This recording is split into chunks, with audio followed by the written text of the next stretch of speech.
I want, when I get out of here, to leave a country stronger than I came in. Donald Trump came in and basically has said, it's all about me. I'm genuinely surprised how people close to Trump haven't talked about the odor. It's truly something to behold. Wear a mask if you can. And that's the Trump formula. A little bit of a pungent odor, I would say, yeah. People were a little scared to talk about it, but it was obvious.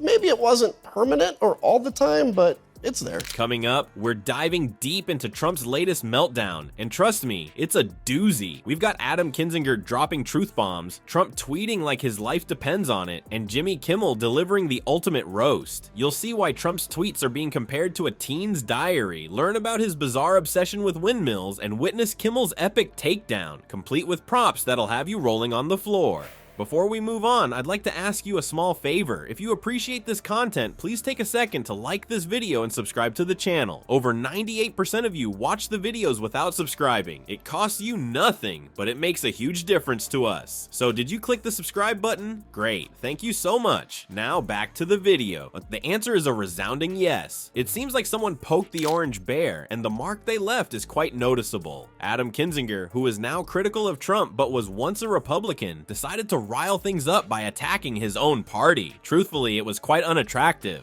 While appearing on CNN, Kinzinger maintained an air of seriousness and revealed several disturbing facts about the Republican Party. I'm a proud conservative. I always have been. As a proud conservative, I've always put democracy and our Constitution above all else. So while I certainly don't agree with President Biden on everything, and I never thought I'd be endorsing a Democrat for president, I know that he will always protect the very thing that makes America the best country in the world, our democracy. And it's because of my unwavering support for democracy that today, as a proud conservative, I'm endorsing Joe Biden for re-election. That this is a stark choice. This isn't just, who do I agree with more on certain issues? I actually don't even really know where Donald Trump stands on many issues. In his view, they have allegedly strayed off the rails and are now opposed to democracy. What a terrible situation. This is particularly hurtful because it is coming from an employee of their own. Like when your mom says she's unhappy but not furious. This is a frustrating situation. Of course you know it's bad. Unwinding in his golden decorated living room, Trump is probably munching on fast food and watching TV. You can practically see the steam rising from his ears as he listens to Kinzinger's remarks. He has a tomato red complexion, matching his distinctive tie color. As he approaches the phone, his hands begin to tremble. Those folks who are likely already feeling the effects of Twitter withdrawal right about now. But that wasn't all Kinzinger accomplished. Furthermore, he persisted in demeaning others by making statements such as the Republican Party's transformation into a Trump First Party instead of a America First Party. So you're planning to poke fun at Trump using his own catchphrase, huh? Oh, how excruciating. Additionally, he claimed that certain Republicans were trying to out-Trump Trump. I shouldn't have been around those politicians with the orange spray tans and bad toupees. It was almost as if you could perceive Trump's mental processes. The impending storm had its origins in which tweets? Could it be a tweeticane classified as Category 5?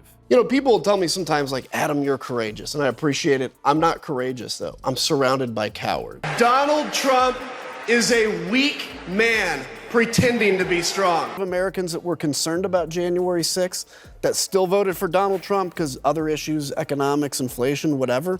All we can do as leaders, as media, is just tell the American people the truth. And it's on the American people to seek out true information and not be manipulated, abused by a weak, small man. On the other hand, is it merely a scattering of gibberish? The tension was making us kill ourselves. As a result, something happened. Even the most hyperactive adolescent would look like an adult following Trump's 24-hour tweet-a-thon. It was like a tantrum a toddler would have in the candy aisle, only there were more exclamation points and misspelled words. While ranting about how he is the greatest president of all time, yawn, I've heard that one before, he managed to bring up windmills and used insults directed at Kinzinger that would embarrass a sailor. Without a doubt, wind devices. Bringing up wind power in the midst of a political rant is the worst worst way to show that you're a stability genius. However, that is precisely the result. Individuals, the level of absurdity in Trump's Twitter rant has just reached new heights. Do you recall how strange we thought his fixation on windmills was? The Orange in Chief has decided to pick a fight with stairs, so hold on to your hair pieces. Are you aware of that?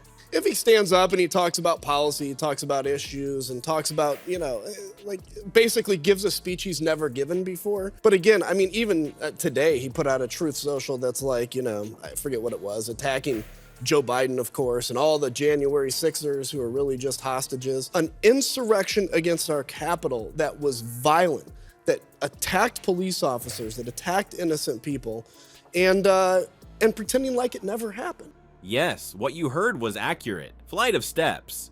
A toddler's tantrum is like this, except there are a lot more misspellings and far less cuteness. Even the most drunken adolescent would feel ashamed after our beloved Twitter addict went on a 24-hour tweeting binge. His ideas seem to have been thrown into a blender, set to puree, and then the word salad spread like wildfire across the internet. Oh my goodness, it was a total disaster. Trump will probably start by going after windmills. This time around, his whereabouts and the fate of those wind-catching devices remain mysteries. Is it possible that his high school sweetheart was whisked away by a windmill? Is Trump Tower home to any renters who have been known to be defiant? For whatever reason, these nomadic energy producers have emerged as Trump's most dangerous rival. Like watching Don Quixote, witnessing a man who views bronzer as a food group rather than a heroic knight is an unforgettable experience. But wait, there's more. Just when you thought things couldn't get stranger, Trump decided that stairs were part of a bigger plot against him. I don't understand what you mean by those things that move from one floor to another. It would appear that their intention is to harm him. The ordeal of trying to board Air Force One while his shoe was stuck with toilet paper may be causing him ongoing pain. Then again, maybe you're right and there are no more causes for concern. Following this, we will discuss the titanic conflict between Trump and doorknobs. The onus of deciphering the unfolding tweet storm fell on Jimmy Kimmel. Poor Jimmy. Plus, he thoroughly enjoyed himself. As Kimmel put it, Trump's phone was asking for hazard pay and therapy sessions. I heard her say this. Do you not share responsibility? It is absolutely unacceptable for that horrible device to ever come into touch with an innocent smartphone. Hopefully, it's begging for a fresh start with a new owner who can spell kafif.